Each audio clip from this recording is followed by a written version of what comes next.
नमस्कार प्यारे विद्यार्थियों, एक बार फिर पीएस हिंदी क्लासेस में मैं उपस्थित हूं आपके सामने संधि का टॉपिक लेके।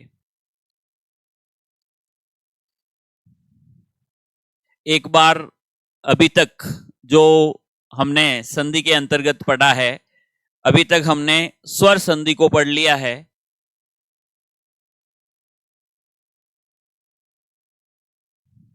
एक बार इसका हम रिवीजन कर लें, बहुत ही त्वरित रिवीजन करेंगे, कोई दिक्कत नहीं है। स्वर संधि जो है इसके 5 भेद हमने पढ़ लिए हैं, जिसमें सबसे पहले हमने दीर्घ स्वर संधि को पढ़ा, फिर हमने गुण स्वर संधि को पढ़ा, फिर हमने वृद्धि स्वर संधि को पढ़ा, फिर हमने यण स्वर संधि को पढ़ा और फिर हमने अयादि स्वर संधि को पढ़ा है। देखिए, दीर्घ स्वर कौन कौन से हैं संधि की दृष्टि से अपन देखें किन किन का निर्माण हुआ था। आ का, ई का, उ का और दीर्घ री का। गुण स्वर संधि में ए, ओ तथा अर का निर्माण हुआ था। फिर आपके वृद्धि स्वर संधि में निर्माण हुआ था ऐ का, निर्माण हुआ था औ का। यण स्वर संधि में निर्माण हो रहा है य, निर्माण हो रहा है व, निर्माण हो रहा है र।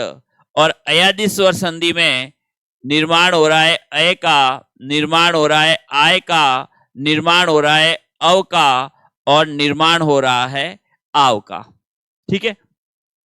अब देखिए, आ कब बनता है? आ तभी बनेगा जब अ में से कोई भी आगे पीछे रहे।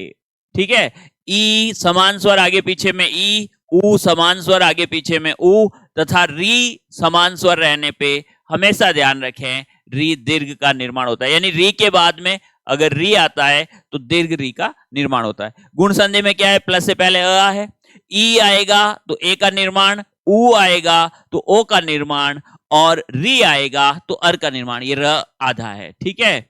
फिर वृद्धि संधि में क्या पढ़ा हमने? वृद्धि संधि में हमने पढ़ा है कि अ के बाद में अगर ए आई आता है तो ऐ का निर्माण और ओ औ आता है तो औ का निर्माण होता है। यण संधि में ये थोड़ा अलग है, ध्यान रखें। यण संधि में क्या था? यण संधि में ई के बाद में असमान स्वर आने पे ई बदलता है य में, उ के बाद असमान स्वर आने पर उ बदलता है व में और री के बाद में असमान स्वर आने पर री बदलता है र में। ठीक है। फिर अयादि संधि में क्या था? ए के बाद में कोई भी स्वर आता है ए बदलता है अय में, ऐ बदलता है आय में, ओ बदलता है अव में और औ बदलता है आव में। ठीक है। अब हम आज शुरू करेंगे आपकी महत्वपूर्ण जो संधि है वो नेक्स्ट जो है व्यंजन संधि। ठीक है। अब हम शुरू करेंगे कौन सी संधि? व्यंजन संधि। देखिए, एक बार समझ लें।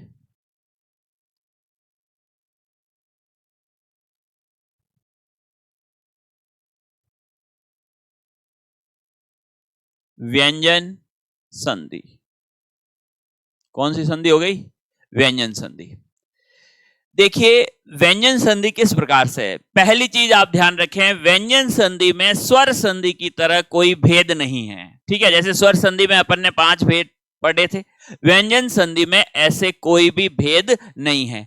व्यंजन और विसर्ग संधि पढ़ने से पहले आपको एक बार मैं फिर आपको वर्णमाला में घोष और अघोष वर्णों का अभ्यास करवा देता हूं कि वर्णमाला में घोष वर्ण कौन से हैं। ध्यान रखें, हर वर्ग का जो है आपके तीसरा, चौथा, पांचवा वर्ण घोष होता है। इसके अलावा य, र, ल, व और ह घोष होता है। इसके अलावा सभी स्वर जो है वो घोष रहते हैं। ठीक है। फिर अघोष वर्ण कौन से हो गए? अगर हम बात करें अघोष वर्ण की तो इसमें क्या आ जाएगा? हर वर्ग का पहला, दूसरा वर्ण, इसके अलावा श, श और स। ये क्या है, ये अघोष वर्ण है। ये अच्छी तरह से आप याद कर लेना, क्योंकि व्यंजन और विसर्ग संधि आपके तभी समझ में आएगी जब ये चीज आपके क्लियर रहे। वैसे अगर अपन देखें तो ये जो व्यंजन शब्द है इसमें आपके वी धन अंजन कौन सी संधि हो गई, यण संधि। व्यंजन शब्द में यण संधि है, ये चीज ध्यान रख लेना। व्यंजन संधि में कोई भेद नहीं है, मैंने आपको स्पष्ट बता दिया है। व्यंजन संधि में अलग अलग नियम चलेंगे, ये ध्यान रखना। जैसे पहला नियम, दूसरा नियम, तीसरा नियम, चौथा नियम। और इसमें भी मैं आपको बता देता हूं, ये नियम याद करने की दृष्टि से मैंने ही बनाए हैं, तो आप इसको अच्छी तरीके से याद रख सकते हैं नियमों के क्रम में। बाकी आप भली 5वें नियम को पहला नियम पढ़ लें, कोई दिक्कत नहीं है। नियम नंबर कोई फिक्स नहीं है, वहां परीक्षा में ऐसे प्रश्न नहीं आएगा कि व्यंजन संधि का कौन से नंबर नियम है या किस तरह से, नहीं है। वो सिर्फ नियम हमने याद करने की दृष्टि से उसको तैयार किया है, ये चीज ध्यान रख लेना, ठीक है। तो अब चलते हैं अपन कौन सी संधि पे, व्यंजन संधि पे। व्यंजन संधि का पहला नियम बहुत ही महत्वपूर्ण है, ध्यान रखें। क च ट त प। यहां पे आप देखेंगे किस प्रकार से जो है व्यंजन संधि का जो आपका पहला नियम है वो क्या कह रहा है, क च ट त प। हर वर्ग का पहला वर्ण यहां पे लिया गया है और पांचों के पांचों वर्ण आधे हैं, ध्यान रखें। हल चिन्ह लगा हुआ है। क च ट त प के बाद में कोई भी घोष वर्ण आए, देखो अभी इसीलिए आपको घोष अघोष पढ़ाए गए थे कि वो याद रहना जरूरी है। क च ट त प के बाद में कोई भी घोष वर्ण आए, लेकिन ध्यान रखें क्या नहीं होना चाहिए, नासिक्य नहीं होना चाहिए। अच्छी तरह ध्यान रख लेना। अब नासिक्य कौन से वर्ण होते हैं, ध्यान रखें। हर वर्ग का जो पांचवा वर्ण है ये घोष भी होता है और हर वर्ग का जो पांचवा वर्ण है ये नासिक्य भी होता है। तो यहां पे ये क्या कह रहा है, घोष वर्ण तो हो सकता है लेकिन नासिक्य नहीं होना चाहिए, क्योंकि नासिक्य भी तो घोष ही है ना, लेकिन ये नहीं आना चाहिए। इसका मतलब क्या हो गया, इसका मतलब तीसरा और चौथा वर्ण आ सकता है, या फिर सभी स्वर आ सकते हैं, या फिर य र ल व और ह आ सकते हैं। इनमें से कोई भी आ सकते हैं, पांचवा वर्ण नहीं आना चाहिए, ठीक है। तो क्या कहेगा, आए तो ये सभी वर्ण अपने ही वर्ग के तीसरे वर्ण में बदलते हैं। अगर इनमें से कोई भी वर्ण जैसे क च ट त प के बाद में कोई भी घोष वर्ण आए लेकिन नासिक्य नहीं होना चाहिए, ध्यान रख लेना, तो ये सभी वर्ण अपने ही वर्ग के किस में बदल जाएंगे, तीसरे वर्ण में बदल जाएंगे। क्यों, देखिए क च ट त प ये हर वर्ग का पहला वर्ण है। पहला वर्ण क्या होता है, पहला वर्ण जो है हर वर्ग का ये होता है अघोष, ठीक है, अघोष है। अब इसके बाद में क्या आ रहा है, घोष। तो ये सभी वर्ण अपने ही वर्ग के घोष वर्ण में अर्थात तीसरे वर्ण में परिवर्तित हो जाएंगे। क किस में बदलेगा, ग में। क आधा है तो ग भी आधा बनेगा। च किस में बदलेगा, च बदलेगा आपके ज में। ट किस में बदलेगा, ट बदलेगा आपके ड में। त किस में बदलेगा, द में। और प किस में बदलेगा, ब में, ठीक है। ये चीज आपको ध्यान रखनी है। आगे बात समझ में, यानी ये सभी वर्ण अपने ही वर्ग के तीसरे वर्ण में बदल जाएंगे, ठीक है। आगे देखिए उदाहरण किस प्रकार से, जैसे दिक धन गज। अब देखो पहले क्या आ रहा है, क आ रहा है, क के बाद में क्या आ रहा है, ग आ रहा है। ग तीसरा वर्ण है, तीसरा वर्ण है, इसका मतलब घोष है, इसलिए ये क अपने ही वर्ग के तीसरे में अर्थात किस में बदल गया, ग में। क आधा है तो ग भी क्या हो जाएगा, आधा, और शब्द क्या बन जाएगा, दिग्गज। इस प्रकार से शब्द बनेगा, क्या बनेगा, दिग्गज। फिर देखिए अप धन द, यहां पे देखिए अप, प आ रहा है, प के बाद में द आ रहा है, द तीसरा वर्ण है। तीसरा वर्ण क्या होता है, तीसरा वर्ण होता है आपके घोष। प क्या है, अघोष। तो प अपने ही वर्ग के घोष अर्थात तीसरे वर्ण अर्थात ब में बदल जाएगा, शब्द क्या हो जाएगा, अब्द हो जाएगा। अब का मतलब क्या है, अब का मतलब है जल या पानी, और द देने वाला। अब्द किसका पर्यायवाची हो गया, अब्द आपके पर्यायवाची हो गया बादल का। ये ध्यान रखें। फिर देखिए वाक धन ईस, यहां पे देखिए क आ रहा है, पहला वन आ रहा है, क आ रहा है, ठीक है। अब उसके बाद में ई आ रहा है, ई क्या है, ईश्वर है, ईश्वर है, तो यहां पे स्वर है, इसका मतलब घोष है। क किस में बदलेगा, ग, देखो क आधा है तो ग भी कैसा बनेगा, आधा बनेगा। अब इस ग में किसकी मात्रा लग गई, ई की मात्रा, क्योंकि देखो पीछे स्वर आ रहा है, स्वतंत्र स्वर है, ये इस ग में लग जाएगी मात्रा और शब्द क्या बन गया, वागीस। अब आपसे पूछ ले वागीस में कौन सी संधि है, ध्यान रखें व्यंजन संधि। यहां देखो दीर्घ ई आ रही है, इसका मतलब आप दीर्घ संधि मत कर देना, ये चीज ध्यान रख लेना, दीर्घ संधि नहीं है। अगर शब्द आता है हरीश, इसमें दीर्घ संधि है, ध्यान रख लेना। क्यों, क्योंकि यहां पे कैसे होगा, ये बनता है हरि धन इस से, इसमें दीर्घ संधि है, स्वर संधि है, ठीक है। लेकिन वागीस में व्यंजन संधि है, ठीक है। फिर देखिए जगत धन ईस, यहां पे त आ गया, त के बाद में ई आ गया, ई यानी कि स्वर और स्वर यानी कि घोष। त किस में बदलेगा, द में, द आधा आ गया, ई की मात्रा लग गई, शब्द क्या बन गया, शब्द बन गया जगदीश।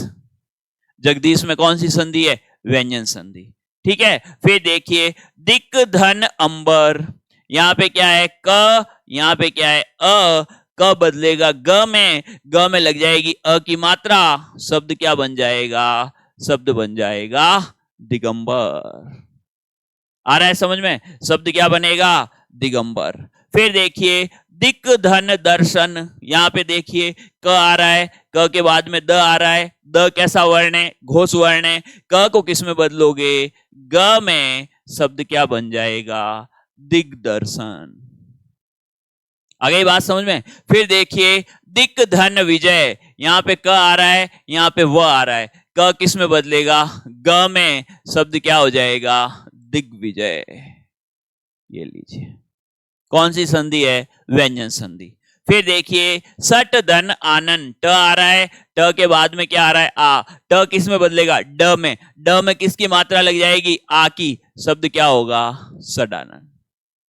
फिर देखिए सट धन रस, क्या आ रहा है, ट, ट के बाद में क्या आ रहा है, र।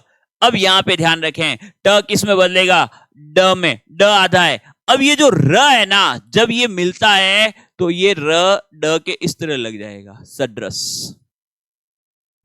ये यहां पर ये र ही है, ठीक है, ये ड आधा है और इस र में अ की मात्रा है, ये शब्द बन गया सड्रस, छह रस, ठीक है। फिर देखिए उत धन घाटन, त आ रहा है, त के बाद में क्या आ रहा है, घ आ रहा है, इसका मतलब त किस में बदलेगा, द में, शब्द क्या हो गया, उद्घाटन। फिर देखिए सट धन अंग, ट आ रहा है, ट के बाद में क्या आ रहा है, अ आ रहा है, ट किस में बदलेगा, ट ठ ड में, और ड में किसकी मात्रा लग गई, अ की, शब्द क्या हो गया, सडंग। सट यानी छह, छह अंग जिसके हो, भ्रमर का पर्यायवाची शब्द है, ठीक है। फिर देखिए सत धन आचार, त आ रहा है, त के बाद में क्या आ रहा है, आ रहा है, त को किस में बदलोगे, द में, शब्द क्या बन गया, सदाचार। कौन सी संधि पढ़ रहे हो, व्यंजन संधि, ठीक है। देखिए फिर है अच धन अंत, देखो च आ रहा है, च के बाद में अ, च बदलेगा ज में, अ की मात्रा लग जाएगी, शब्द बन जाएगा अजंत। सत धन आशय, त आ रहा है, त के बाद में आ, त किस में बदला, द में, किसकी मात्रा लग गई, आ की, शब्द क्या बन गया, सदाशय। फिर देखिए सद धर्म, पहले ये शब्द देख ले संधि, तत् धन उपरांत, त के बाद में उ आ रहा है, त बदलेगा द में लग जाएगी उ की मात्रा, शब्द क्या बना, तदु परांत। ये लीजिए शब्द जो बन गया वो क्या बन गया, तदुपरांत, ये ध्यान रखना है। अब संधि विच्छेद करेंगे किस प्रकार से, देखिए सदधर्म, सदधर्म, यहां से संधि विच्छेद होगा, ये आधा वर्ण तीसरा वर्ण है, तीसरा वर्ण प्लस से पहले जाते ही किस में बदल जाएगा, पहले वर्ण में बदल जाएगा, शब्द क्या हो जाएगा, शब्द हो जाएगा सत धन धर्म। ये लीजिए सत धन धर्म हो जाएगा, ठीक है। फिर देखिए तद्रूप, ये फिर द आ गया, द को पहले ले जाके क्या करोगे, तत् धन रूप। अब यहां पे देखो तद्रूप दो तरह से लिखा हुआ है, तद्रूप ये भी वही है, तद्रूप ये भी। इसमें क्या कर दिया, द के साथ इस र को मिला दिया, तो र इसमें जब मिला तो यहां पर र लग गया और ऊ की मात्रा जो लगी हुई है वो र में लगी हुई है। तो तद्रूप कई बार परीक्षा में इस तरह से भी पूछ सकते हैं। इसका भी संधि विच्छेद वही है, तत् धन रूप। और तत् धन रूप को आप जब जोड़ोगे तो इस तरह से आप बना सकते हो, किस प्रकार से, त ये र, ये ऊ की मात्रा, ये तद्रूप। जैसे सड्रेस बना था उसी तरह र यहां पर भी जुड़ रहा है। उद्यान का संधि विच्छेद, देखो द को प्लस से पहले ले जाओ, तीसरा वर्ण है, प्लस से पहले जाते ही वापस पहले में बदल जाएगा, ये हो गया उत धन यान। फिर है सम्यक दर्शन, देखो ग आ रहा है, ग को प्लस से पहले ले जाके किस में बदल दोगे, क में बदल दोगे, ये हो जाएगा सम्यक धन दर्शन। फिर देखिए पृथक धर्म, ग को प्लस से पहले ले जाके किस में बदलोगे, ये क में, पृथक धन धर्म हो जाएगा। ठीक है। फिर देखिए त्वग विकार, ये फिर ग आ गया, ग को प्लस से पहले, त्वक धन विकार।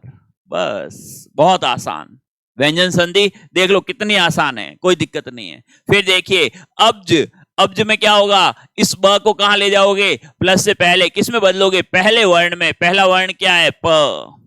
अप यानी क्या बताया था अभी आपको, जल, और ज जल में जन्म लेने वाला। ये अब्ज जो है ना कमल का पर्यायवाची शब्द है।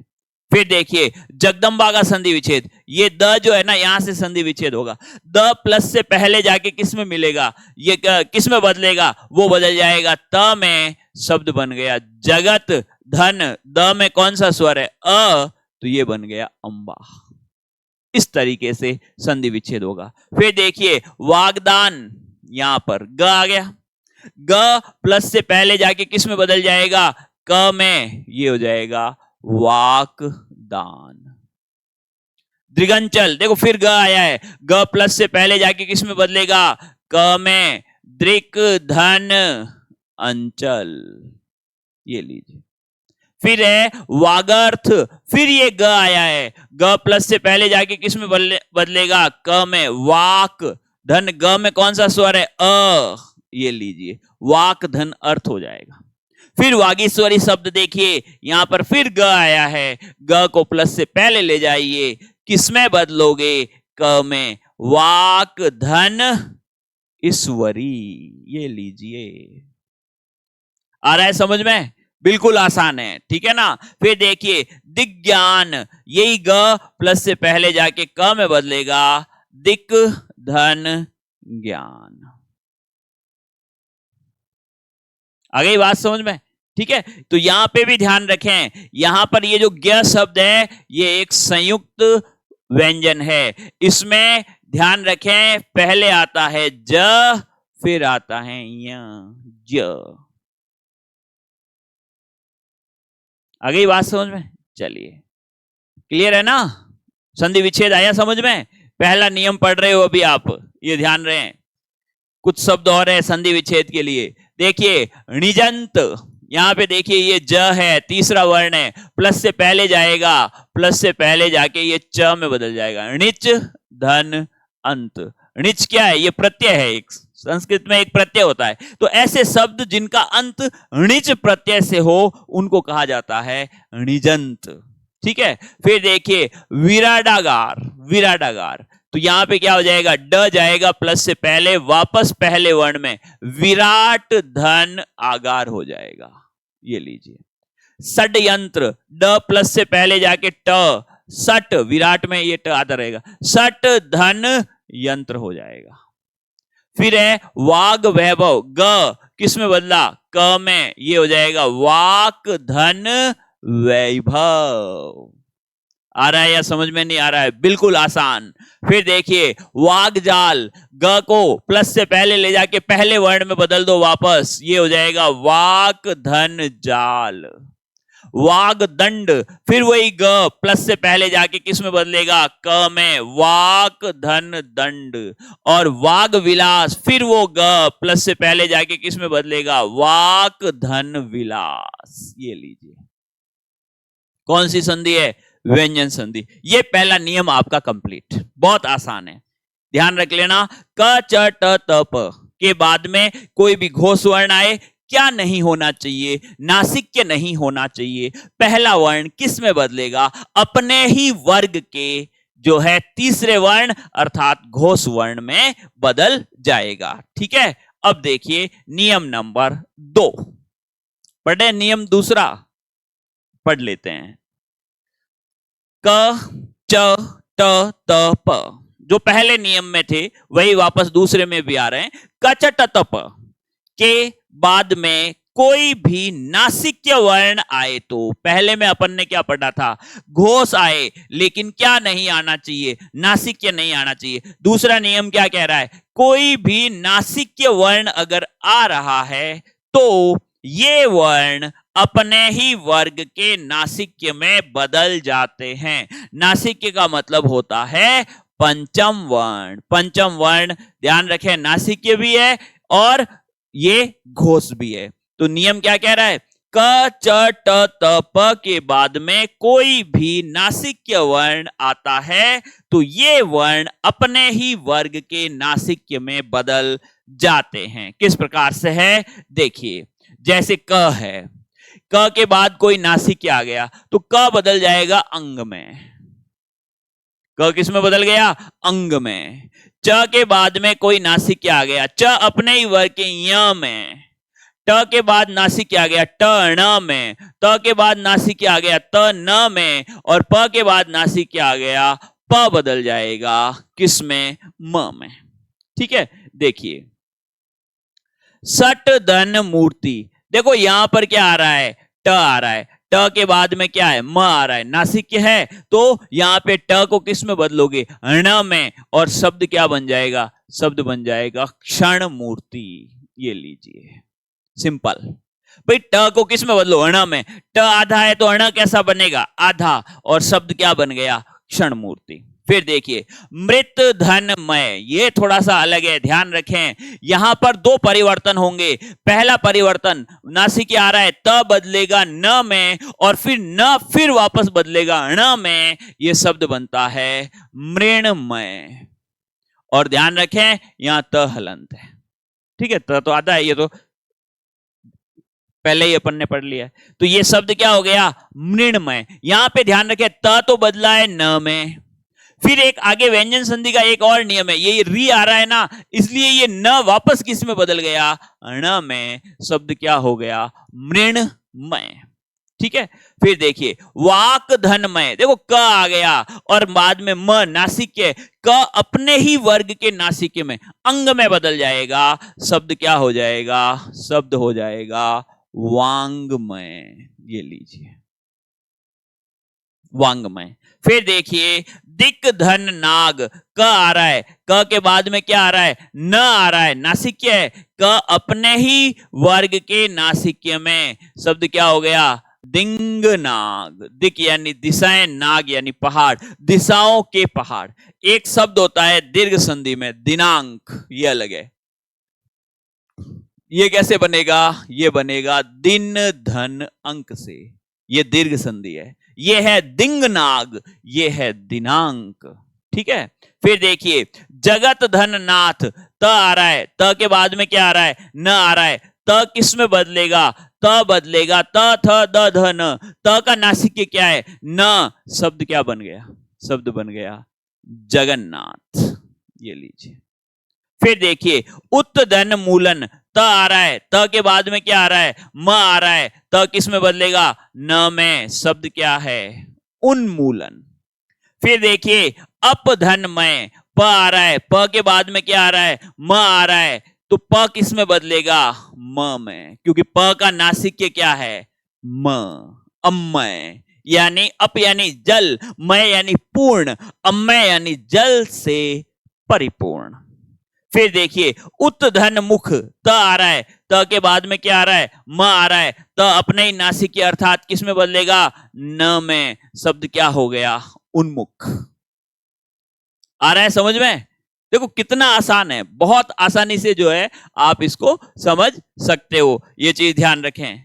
नेक्स्ट देखिए सट धन मास, देखो ट आ रहा है, ट के बाद में क्या आ रहा है, म आ रहा है, तो यहां पे ट किस में बदलेगा, ट बदल जाएगा आपके ण में, ठीक है। और शब्द क्या बन गया, शब्द बन गया क्षण मास। फिर देखिए उत धन नायक, त आ रहा है, त के बाद में क्या आ रहा है, न आ रहा है, ध्यान रखें, तो त किस में बदलेगा, न में, क्यों, क्योंकि त का नासिक्य भी न है, ये न आ रहा है इसलिए नहीं बदल रहा है, कोई भी नासिक्य आएगा त तो न में ही बदलेगा, और शब्द हो गया उन्नायक।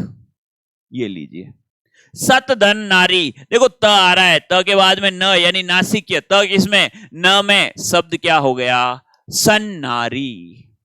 फिर देखिए उत धन नति, त के बाद में क्या आ रहा है, न आ रहा है, त किस में बदलेगा, न में, शब्द क्या हो जाएगा, उन्नति, शब्द रहेगा वो क्या रहेगा, उन्नति। फिर देखिए वृहत धन नल, त के बाद में क्या आ रहा है, न आ रहा है, त किस में बदलेगा, न में, शब्द क्या बन जाएगा, शब्द बन जाएगा वृहन नल। ये लीजिए कौन सी संधि है, संधि है इसमें आपके व्यंजन संधि। फिर देखिए श्रीमत नारायण, त के बाद में न आ रहा है, शब्द क्या हो जाएगा, त किस में बदलेगा, न में, शब्द क्या हो गया, शब्द हो गया श्रीमन नारायण। ये लीजिए। फिर है चिन्मय, चिन्मय का संधि विच्छेद करना है, तो पहले ये संधि देख लेते हैं। जगत धन मोहिनी, त के बाद में देखो म, त किस में बदलेगा, न में, शब्द क्या हो गया, शब्द हो गया जगन मोहिनी। समझ में आ रहा है या नहीं आ रहा है, ठीक है ना। देखिए सट धन मातुर, ट के बाद में म, ट किस में, ण में, शब्द क्या हो जाएगा, क्षण मातुर। ये लीजिए, ठीक है। फिर देखिए उत धन मेष, त के बाद में क्या है, नासिक्य, शब्द क्या बन जाएगा, शब्द बन जाएगा उन्मेष। उत धन माद, त के बाद में क्या, म, शब्द क्या बन जाएगा, उन्माद। पत धन नग, त के बाद में क्या, न, क्या बन जाएगा, पन्नग। सत धन मार्ग, त के बाद में क्या, म, शब्द क्या बन जाएगा, सदमार्ग। Sorry sorry sorry sorry sorry sorry sorry, क्या, त म न में बदलेगा, सन्मार्ग होगा, सद क्या होगा, सन्मार्ग, ठीक है। उत धन मिलन, त के बाद में म, शब्द क्या हो गया, उन्मिलन, ठीक है। फिर संधि विच्छेद है। तन मात्र, देखो न है, न को वापस किस में बदलोगे, त में, संधि विच्छेद करोगे, ये हो जाएगा तत् धन मात्र, ठीक है। फिर देखिए चिन्मय, न को वापस किस में बदलोगे, त में, क्या हो जाएगा, चित धन मय। फिर है वृहन्न मुंबई, न है, न को वापस किस में बदलोगे, त में, शब्द क्या हो जाएगा, वृहत धन मुंबई। ये लीजिए कौन सी संधि है, संधि है आपके व्यंजन संधि। आगे बात समझ में क्लियर है, चलें आगे, चलिए कुछ शब्द और देखिए। उन्नयन, उन्नयन का क्या होगा, न के बाद क्या हो जाएगा, उत धन नयन हो जाएगा, उत धन नयन। फिर जगन नियंता, फिर देखो जो आधा न है ना, कहां जाएगा, प्लस से पहले, किस में बदल जाएगा, त में, शब्द क्या बनेगा, जगत धन नियंता। ये अभ्यास आपने कर लिया ना, मैं बता रहा हूं आपको, संधि जो है ना, संधि का एक भी प्रश्न आपके गलत नहीं हो सकता। अगर आपने इसी तरीके से अभ्यास कर लिया और इनको दिमाग में बिठा दिया ना, तो ये मान के चलो आप आराम से संधि के प्रश्न जो है सही कर लेंगे। मृण मूर्ति का क्या हो जाएगा, मृण मूर्ति का हो जाएगा मृत धन मूर्ति, ये ध्यान रख लेना, मृत धन मूर्ति। अब यहां भी वही सिस्टम लगेगा जो मृणमय में लगा। पहले क्या हुआ, पहले ध्यान रखें, ये जो जैसे ही आप आगे जाएंगे ना, तो ये जो पहले तो ण बदलेगा न में, और फिर न का क्या बन गया, त बन गया, वही चीज है इसमें, ध्यान रखें। सरन्न महोत्सव, ध्यान रखें, ये किस में बदलेगा, ये हो जाएगा आपका शरत धन महोत्सव। फिर दिंग मंडल किस में बदल जाएगा? ये बदल जाएगा दिक धन मंडल। ये लीजिए कौन सी संधि है? व्यंजन संधि। ध्यान रखें, आगे मैं एक चीज आपको बताऊंगा थोड़ा सा व्यंजन संधि के बारे में, क्योंकि यहां पे ज्यादातर बच्चों में ये कंफ्यूजन रहता है कि उत सही है या उद सही है। हम जो है सत लिखें या हम सद लिखें, हम जो है पत लिखें या हम पद लिखें, हम सरत लिखें या हम सरद लिखें, हम आपत लिखें या हम आपद लिखें। तो ये मैं आपको ज्यादा उलझाऊंगा नहीं। अलग अलग परीक्षाओं में जो चीजें मानी गई है, जिसको आरपीएससी के द्वारा या अधीनस्थ बोर्ड की परीक्षाओं में जो चीज मानी गई है उसके अकॉर्डिंग ही हम चलेंगे। ये चीज ध्यान रख लेना। तो ये चीज मैं आपको थोड़ा सा बाद में, जब भी व्यंजन संधि पूरी हो जाएगी उसके बाद आपसे इन बातों पर मैं जो है चर्चा कर लूंगा। समझ में आ गए दोनों नियम? अब पढ़ लेते हैं तीसरा नियम। तीसरा नियम क्या कहता है? ये कहता है कि द के बाद, ध्यान रखें, व्यंजन संधि का पहला नियम हो गया, दूसरा नियम हो गया, तीसरा क्या कह रहा है कि द के बाद क त थ प स में से कोई भी वर्ण आए तो द किस में बदल जाता है? द बदल जाता है त में। ध्यान रखें, द के बाद क त थ प स। अब देखिए द कैसा वर्ण है? द वर्ण है घोष, ये ध्यान रखें। इसके बाद में क्या आ रहा है? क त थ प स। ये कैसे वर्ण है? ये वर्ण है अघोष। पहले आ गया घोष, अब आ रहे हैं अघोष। तो इसका क्या होगा? ये जो द घोष है ये अपने अघोष रूप अर्थात त में बदल जाएगा। ध्यान रखें, नियम नंबर 3 अच्छी तरह ध्यान रखना।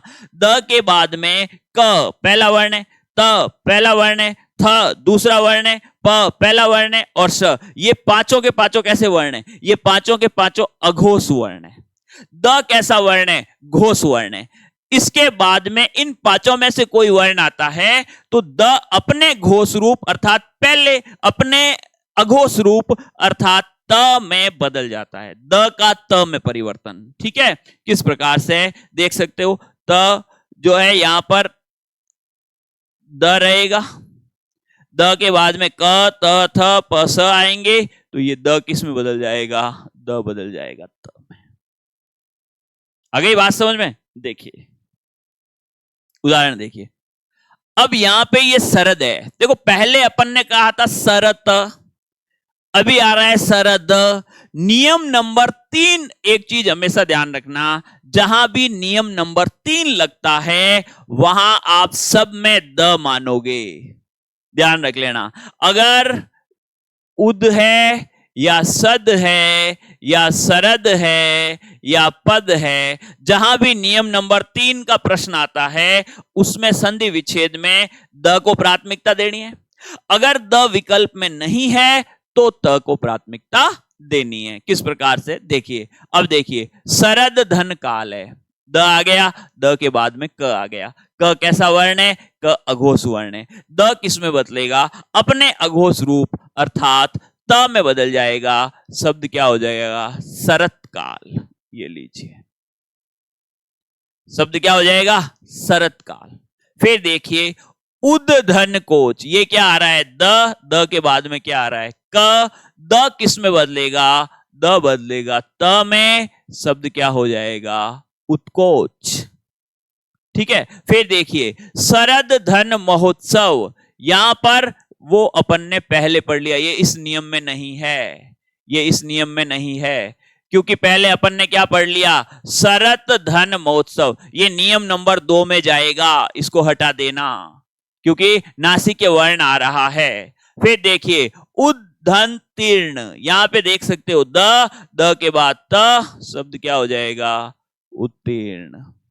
फिर उद्धन कट, शब्द क्या हो जाएगा? उत्कट।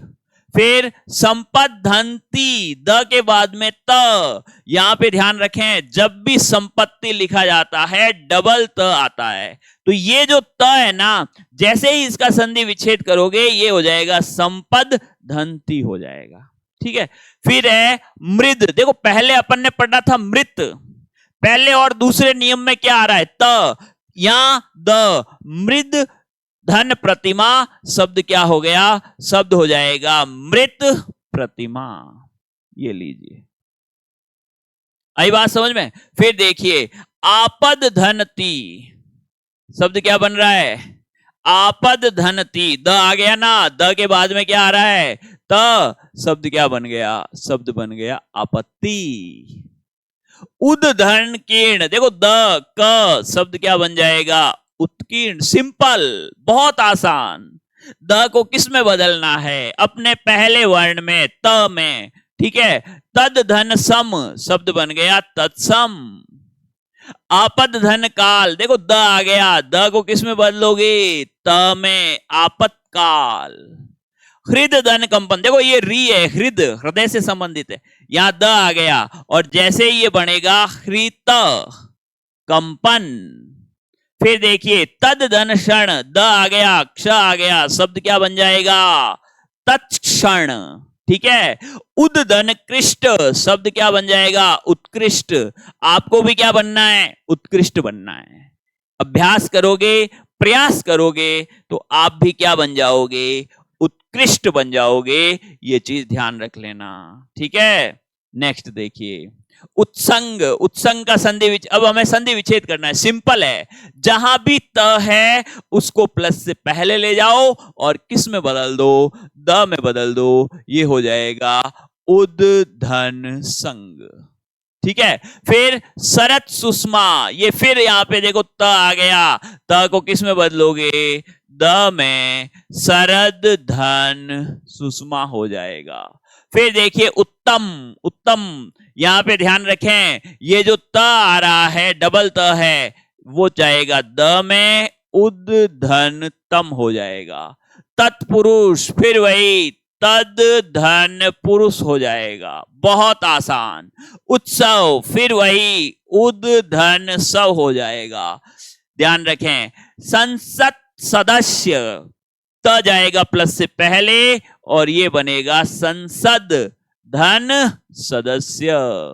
फिर देखिए उत्थान, ये इंपॉर्टेंट है, ध्यान रखें, उत्थान इंपॉर्टेंट है। क्यों, ये ध्यान रखें, इसमें आएगा उद धन स्थान होगा, ये वेरी वेरी इंपॉर्टेंट, ध्यान रख लेना। उद्धन स्थान होगा, यहां उद्धन थान मत कर देना, उद्धन स्थान से उत्थान बनता है। यहां पर क्या होता है, इस स का लोप हो जाता है और द बदलता है, त में, शब्द बन गया उत्थान। ठीक है, यहां पर उत्क्षिप्त, ये हो जाएगा उद्धन क्षिप्त हो जाएगा। ठीक है, उत्पन्न, ये हो जाएगा उद्धन पन्न हो जाएगा। उत्तप्त, ये हो जाएगा उद्धन तप्त हो जाएगा। उत्साह, ये हो जाएगा उद्धन साह हो जाएगा। उत्थापन, ये वेरी वेरी इंपॉर्टेंट है, ये भी वही स्थिति है, ये बनेगा उद्धन स्थापन, इसमें भी इस स का लोप हो जाता है। उत्थित, ये भी उसी तरह बनेगा, उद्धन स्थित हो जाएगा। और उपनिषद सार, ये बन जाएगा उपनिषद धन सार। ये लीजिए, कौन सी संधि है, ये संधि है आपके व्यंजन संधि। कितने नियम पढ़े, 3 नियम। ठीक है, तो पहले आप इन 3 नियमों का अच्छी तरह अभ्यास करें, आगे के नियम हम अगली क्लास में पढ़ेंगे। बहुत बहुत धन्यवाद।